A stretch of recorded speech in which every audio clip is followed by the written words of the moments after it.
exciting edition of the SoCal Prep Report. Joining me tonight, as always, is Bobby Gibson and Randy Rosenblum. And, of course, let me take off my mask. Now, I just got to play it safe. I don't know where you guys have been. I don't know what you guys have been doing. I don't trust either one of you. I wouldn't either. How you guys been, man? Hanging in there, right?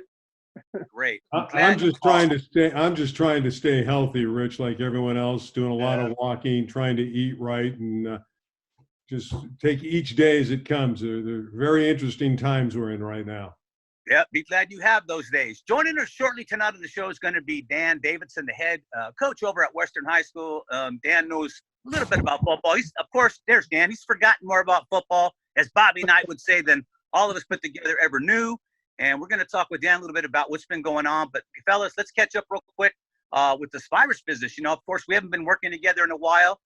Neither have a lot of our colleagues. Everybody's kind of in the street looking around for things to do. But looks like hopefully there's a silver lining coming real soon on this virus thing, because it's pretty much shut down everything that we love, and that's sports. We're really, really in some really odd times right now. Yeah, it's really the theater of the unknown, and that's what's the craziest part. When we get to the coach, I'm sure he can elaborate a little bit more about that, but we just really don't know what the future is. And, you know, we're a society, and certainly in sports, everything is scheduled, right? We talk about schedules. Well, we don't know what the schedules are. We don't know when the season's going to start. We don't know when football starts. We don't know if basketball starts. We don't know if they're going to overlap. There's so much unknown right now. That's the craziest part of it from a sports perspective. Well, we're hearing about we're hearing about the NBA. The players are kind of making a stand to say, hey, we want to get the season started again so we can finish that thing out. MLB talking about maybe taking a little bit of a pay cut to get things going there. That there seemed to be some dissension in the ranks about how to make that happen. Yeah, when it comes to the money, right? Always, even in a pandemic, when it comes to the money, everyone's going to have their own That's point right. of view on it. But I think we're going to see baseball in some form. I think the NBA will get things going again. I don't know about the NHL. I don't know. I haven't heard a word out of them. So who knows if hockey's gonna finish their thing or pull the plug. And I have to think we're going to get football here at some point. Too much money, too much on the line, way too many things to not play it. And like you said at the top, Rich, I think we're heading the right direction with this thing right now. So let's hopefully smarter people will figure this all out, and we'll be able to figure out how to get everybody on a playing surface and do it safely. Well, let's state the obvious. In the pro sports game, money's the driving factor. As always. Everybody is looking at the pro game right now to see what they're going to do, because as goes the pros, the colleges will follow suit. And we're going to talk to Dan about, what he thinks may happen with the high schools. But I do know everybody's looking at the NFL, the NBA, Major League Baseball to see how we're going to go forward in terms of how are they going to play, how are they going to manage the crowds, what type of safeguards are going to be in place for the fans. Things are going to change. I mean, they may say we have to sit 2 seats away from each other at some of these games. Half the people are going to go one day, the other half will go the next time or whatever. I don't know what they're going to do. There's so many open questions to where we're headed, and everybody's looking closely at everything. But money is the driving factor, and sometimes when that is the factor, good decisions aren't made for everybody. Yeah, and it's different in every sports too, because you look at the NFL, only 15% of their revenue is generated by the fans, where they make their monies on the television and merchandising. Major League Baseball is a little bit different. It's more of a 50-50 split. Without the fans, MLB will be hurting a little bit. When you get to college sports and high school sports, especially high school football, that gate is critical for some schools. And again, when we talk to Dan in a moment, that's something we might want to bring up, how critical it is to have fans there, because at the high school level, they really need the gate money. Yeah. Hey, some of the talk I heard, some of the scuttlebutt I heard today, guys, was that some school districts may reopen, others may decide not to reopen. Don't forget, the city of LA is talking about 3 more months pushing this thing out. Orange County ready to get reopened here. San Bernardino looks like they're ready to fly. Some other areas maybe. So we could see a scenario where some schools maybe aren't open and others are. I don't know how that all fits. Bob, that was the nightmare on their hands, I think. I was talking about this the other day with a colleague about that. We were trying to figure out what would be the best way to go. Matter of fact, me and Randy were talking about this as well, where we thought, well, maybe you forego the preseason and just play league. I mean, play the 5 games and then see what happens. If If it doesn't go out of control, then maybe you can have a playoff. But the problem is, like you say, Whittier Union High School District may say, yeah, we're going to open all sports, ready to go. And then you have the Downey Unified that says, no, we're not doing that. But they have games scheduled already. They cross over. Now you have a quagmire. It's going to be chaotic for everybody. Hey, let's bring in our guest, Dan Davidson now. Let's not leave him out of this.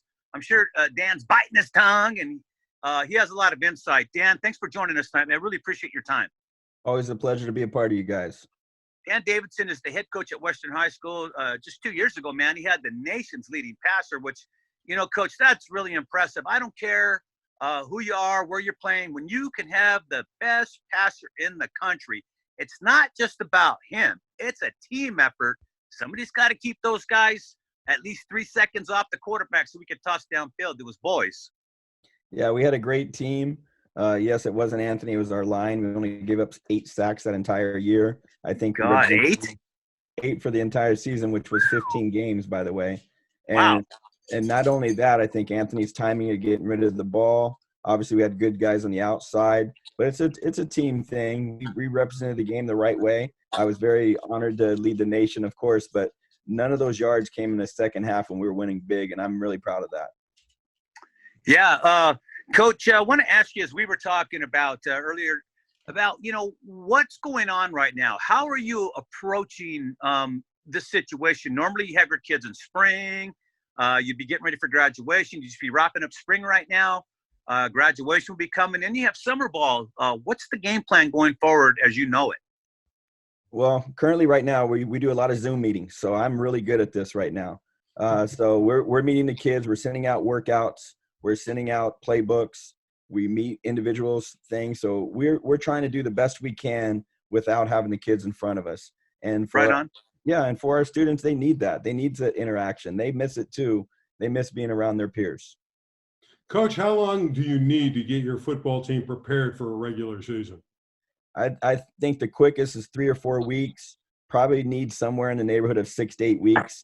Not every school would be done the right way. And I say the right way, you need to be doing some lifting, some cardio, some things that build up. And people talk about the 10 hours out of pads and then in pads, 10 hours, and then you go and start competing. But really the kids need to start getting into some type of shape. And I think that looks different in all different types of schools. Hey, Coach, real quick, we're only seeing half of you right now. I got to tilt down just a little bit. Got a little bit too much airspace. Okay. There you go. Perfect right there. There you go. Hey, real quick, I was on a show a couple weeks ago with Chris Ricks, and he said pretty much 8 weeks would be what you would need to safely put a team out because the workout should be going on now individually. With every player should be working out on their own, trying to get ready, keeping in shape, just in case there is a season. But, we know how football is. It's a team game, a lot of timing, a lot of moving parts. It takes time to help. Yeah, I agree with that. I'd say 6 to 8 weeks would be more realistic. And some people are trying to put it as short as 3 or 4 weeks. And I think the product you'd put on the field safety-wise would be a real concern. And as you guys are starting to talk a lot about what drives this, they're going to do this in sections. So as much as LA County might have one way, Orange County might have something, Riverside, we all play in the same section. So we have to follow what that whole section comes in. And I know sometimes people like, man, Orange County, we're already opened. Well, LA County is not. And they did this thing that you can't go on for 3 weeks and for 3 more months. So I think that really plays a part of what the big picture of all this is going on. Hey, Coach, you're part of the Anaheim Union School District, and there's 8 high schools in that district. How much conversation have you had with your athletic director, with the superintendent, with anybody obviously that's in a decision-making position that's passed along info to you about at least what the thought process is kind of going down the line here? Well, I'm blessed that yesterday our superintendent was on with our school, and so we had a good time of talking to him. And basically, they gave 3 scenarios of school. They gave scenario 1 was how it used to be. Scenario 2 that we stay online teaching and we're not on campus. And they gave a 3rd scenario that I think really is starting to grow some later. There will be some type of coming on campus once or twice a week for the students, and there will be also virtual learning from afar as well. And I think that no one can look past what the Cal State schools just did, and they took the next semester off, and they're not going to be on campus. They're going to be everything online. everyone's always looking for that first move. And I like what you guys are saying about the major league sports, and it's the one that makes the first leap. No one wants to be the first one to do it. NBA, Major League Baseball, they don't want to be the first ones. And the reason why you're getting the push from the NBA is because the NBA is already in season, where Major League Baseball hasn't started yet, and they can adjust to how many games and things they play. The NBA has already been playing, so these are some scenarios that we have to look into. Well, NBA really wants to finish that season really bad, and there's a lot of heavy hitters checking in on that. So that's going to be interesting to see where that nets out at the end. Go ahead, Bob. Sorry about that. No, I was just going to say a lot of talk, Coach, about possibly taking football season and moving it to the spring to try to accommodate that. Now, I'm sure at Western you probably have a lot of even 3-sport athletes that participate in your. So it's going to impact everything. If you're going to have to make a kid decide between football and baseball, or maybe track or whatever in the spring, that's a huge impact on the entire school. Kind of give us maybe your feeling, if you're comfortable talking about how you feel about whether or not football could be moved to the spring, if it's even possible. I feel very comfortable about talking about it because I do not think that scenario will happen. And the fact that the spring sports have already been impacted one season already. So then you would impact the spring sports 2 different seasons. Right. I see us being pushed back, where we would start like in a September or an October. And some of the talk I've heard from CIF maybe shortening all the seasons, where the fall, winter, and spring all be a little bit shorter.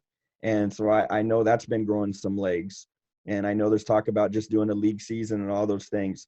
I just do not see a scenario right now today that we're going to start in August and we're going to play a game. What was it, August 17th? I don't see that scenario playing out.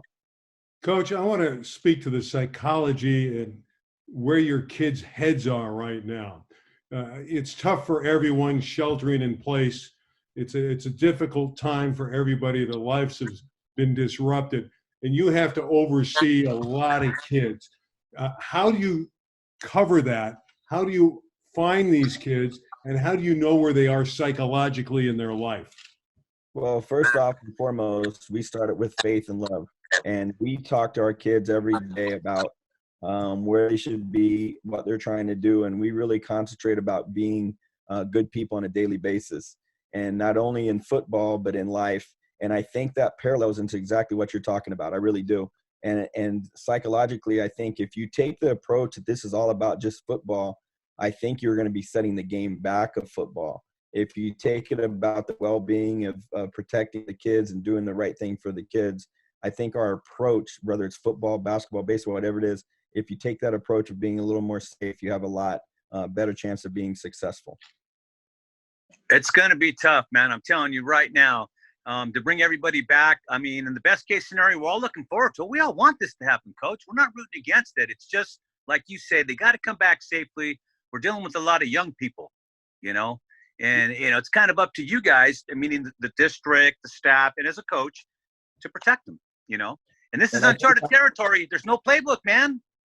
No, and I think high school is going to follow what college does, because to me, college football is the biggest elephant in the room, because they've tried to sell everything on that it's about being a student athlete.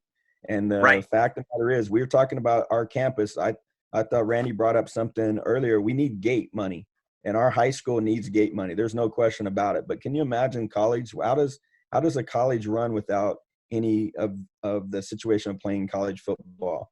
What does the Alabamas, Ohio States, and University of Utah, what do they look like without no football? It's going to be tough because that revenue carries all the other sports teams on campus within, maybe not basketball, but it carries baseball, volleyball, and all the other intramural sports on campus. It basically, that's their budget. A lot of it comes from football, from the money they generate. These schools are generating $40 million a year in TV revenue alone. Yeah, so I think high school sports needs it. I know college sports needs it. And I know we use our gate money for a lot of the sports that we're not talking about, for the volleyballs and the softball and baseball. They don't have a chance to make money to pay for their sport. And the district's already hampered. I mean, the district's worried about what's this going to look like? How many online programs is charter schools going to take advantage during this and attack the public schools more? I don't see it really happening in, say, the private schools, because people always worry about private against public. I think it's more like the charter schools and these online programs are people going to be afraid to send their kid to the campus? And I think those who get out in front of that are going to be the ones that are going to excel. Coach, have you had conversations with many of your kids, and what are they doing to stay in shape and kind of keep themselves active during this time? Yeah, we do a really good thing. We send out weekly workouts. And so what we do is each one of the kids send to their individual coach, and they send in their workouts daily. So we check off the kids inside of those meetings probably 4 times a week for our kids. Not only do we discuss school, we also discuss, their workouts. We give them not only like jump rope, running, different lifting scenarios, but we also do skill build. And so we're trying to adjust on the fly on it.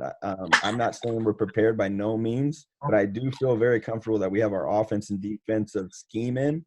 And I feel like our kids are at least working out, and we have a good connection, and we really enjoy it. And, I think Randy asked me a question before we got really started. Who's going to be the teams that excel in this situation? Is it the experienced coach or whatever? I think it's the coach that can adjust, the type of coach that can adjust on the fly, because whatever scenario they end up, it is not going to look like how it has in the past. It's going to be something that's new. And the coaches that adjust will be something that works out the best. Coach, are you certain the parents are going to sign off letting their kids play football? I am not certain about that. I think that uncertainty weighs big on the decision-making of the district. And so if you do say, yes, we're allowed to come back to the school, what about contact sports? Are you going to separate the sports? Can you play volleyball on the other side of the net and wipe the ball down every time? Or a contact sport like football, where you're making contact on every single play? And I think those big questions, I would not want to answer it. I'm glad I don't make that choice. I'm a football coach, so I can sit there and look at all of you guys. Man, I want to play. And I want to play not for football. I want to play because I think our kids need to interact. They need to experience. They need to enjoy that time. And team building. Man, that's a tough situation for whoever makes that call. Team building, character building, leadership, which we are really. And how many lessons are taught inside of a football season, and a basketball season? How many lessons do you teach? And that's so big on the things that we try to do. Most of us are not professional coaches where we make all this money like the NFL or the NBA guys. We are teaching these young men how to be successful moms, dads, brothers, sisters. We're trying to teach them all those type of things. I would imagine, I was just going to say, I would imagine this could be, if we get the season played, your most rewarding season because the way you have to handle this year's squad. Yes, I would say that, and rewarding on the fact that we get to have a season, because I have so many seniors that have emailed me, texted me, called me, and worried about missing their senior year. And that's how important high school sports are to these guys. And then, you got the reports of some of the modern day St. John Bosco kids thinking about leaving the state, going to Arizona, going to Nevada, trying to perform. That's not our kids. Our kids are the ones who just want to be a part of our high school team and want to be a part of a unit and a family and enjoy that atmosphere of it. A neighborhood program. All right, guys, let's see if we can move a little bit off this right now, but let's think about the unthinkable. Let's say the NFL doesn't happen this year. Man, just think about the Rams are going to open up their new stadium. Man, they're waiting for the museum, all that stuff. And then the Raiders stadium is pretty close to being finished. Saw that recently. It looks awesome. But they might be vacant all season. Yeah, it could be. And I think about Tom Brady moving into Tampa with the Buccaneers, with Gronkowski. He may never throw the ball, Randy. Yeah, we don't know if we're going to see Brady. Maybe he will retire as a New England Patriot. Who knows? Zero chance. I see zero chance the NFL doesn't happen this year. I agree with Bob. I think they're going to play. You could cancel a lot of things before the NFL is ever going to get canceled. I don't see it. I don't see it happening. Way too much on the table. All pro sports have way too much on the table, especially the NFL. As we talked about, so much TV money, and there's so many extras. People were talking about today, if there's no fans, you can tarp off the seats and you can superimpose advertising logos on top of the tarps on the seat. I mean, there's so many different ways you can You can make Well- extra money off this stuff now. So I did way too much on the line, I think. And like you said, new stadiums, players going to different places. They're going to figure out a way to make it happen. Do it like Taiwan did, where they just put dolls and blow up dolls in the stands, man. Some of them are Easy now, easy. I'm just saying, that's the truth. I read the article. You read it too. You saw it. Come on, what's the They matter? put cardboard cutouts they've done in different stadiums. Done all kinds of stuff. I worked on Livestock. I've seen it all. I worked on a video game where they used the cardboard, and it really looks pretty good. So you can make it look like there's fans there, and you can pipe in the noise. Hey, I went to some LA Charger games. They already know how to play in front of no fans. Oh God. Hey Dan, what are you weighing on the Rams and the Raiders? Think about it, man. Two old friends out here, at least that share the city. New stadiums, and they probably can't play. What do you think? I think I could see the Rams playing in Las Vegas. I really do. I see that scenario happening a lot more than trying to stay in the new stadium and do something like you guys are saying, a third of the fans. The NFL is going to happen because it can happen with or without fans. You don't have to have the fans for the NFL to be successful. The revenue, 75% of it comes other ways. Where Major League Baseball, I think one of you guys brought up, Major League Baseball is counting on that fan revenue. So if they go down to Arizona and play at a couple sites, they really get hurt. And I'm sure you guys seen they lost hundreds of millions of dollars on some of their situations going on overseas already. Well, this is the one time having a salary cap hurts you. Not having a salary cap, because the NFL has a salary cap, the NBA, but Major League Baseball doesn't. And so that's problematic for the owners because they do need the revenue to keep up with the salaries.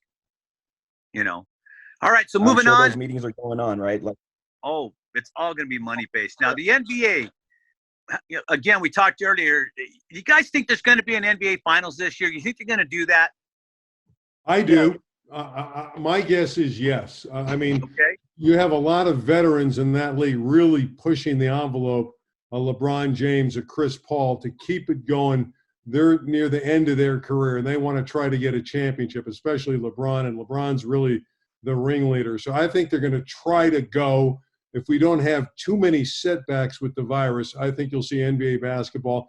It may not start until August, but I think we're going to see it.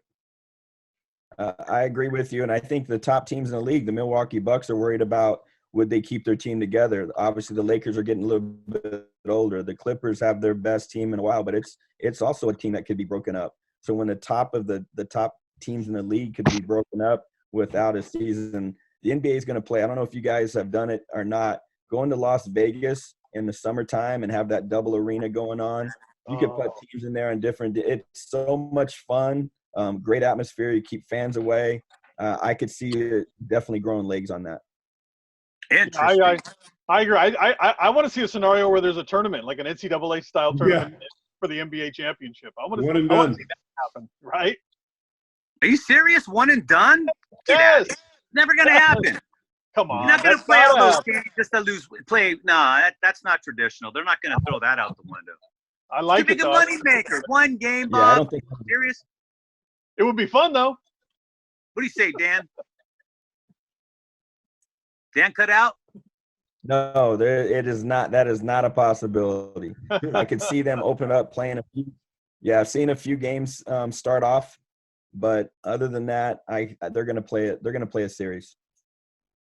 Dan, question about your team. Has anybody factored in when you come back? Maybe the water girls who give the guys water.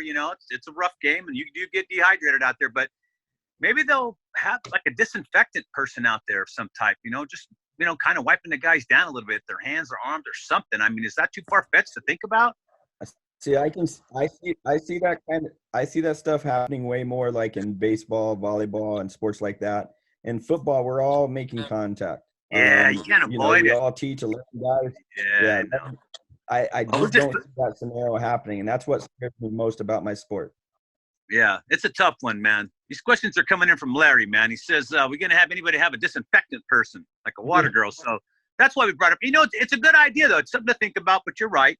In baseball, you can definitely, you can actually use new balls just about every time a batter's up there, as long as it doesn't go in the street. But you're right. It'd be hard to regulate football, man. Every play, there's sweat everywhere, blood sometimes, and other bodily fluids. So it's just impossible. But Hey, Dan, I wanted to ask you about not just the locker room, but lockers in general on a high school campus. I know when I went to high school and we were on the main line there, when we came into the building, in the main building, their lockers were right next to each other. Are they going to have to separate lockers and locker rooms to accommodate social distancing? Randy, I don't think they have lockers anymore anywhere. Yes, I think. Yeah, they do. No, they don't. We still have lockers. We do that Outside? But well, one of the things I'll say, that's what they're talking about the most. That has the most legs on our campus is people coming back to school 1 or 2 days a week. And so separated lockers, separated desk, all those things, that's things that really have some leverage to it. And if you think about that, it looks great for school, but as for athletics, it looks terrible. Yeah. Because you couldn't pull it off. And there is not a scenario that I can make it safe for my 50 football players. Everything that we do, there is not a scenario that I can make it safe. And as Larry said it to you, Rich, there isn't water girls or equipment guys or whatever you want to call them to come out and disinfect it and get us ready. That doesn't work in our sport. And I think we are a driving force sport. I know how much it's needed on a campus. I know how much Western needs our football program, and not just for us, but for all the different sports that are going on. So I don't see that happening.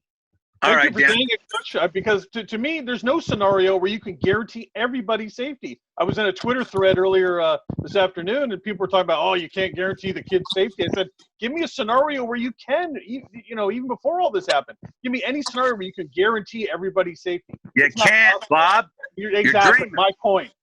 That's exactly. Anybody who thinks you can, it's a dream, right? You can't guarantee in any scenario. So I don't know why we're gonna guarantee safety in the best of times. There's no guarantee. My point. Exactly my point. Thank you, Randy. And I can't believe some of the people, school administrators. And that's why I think.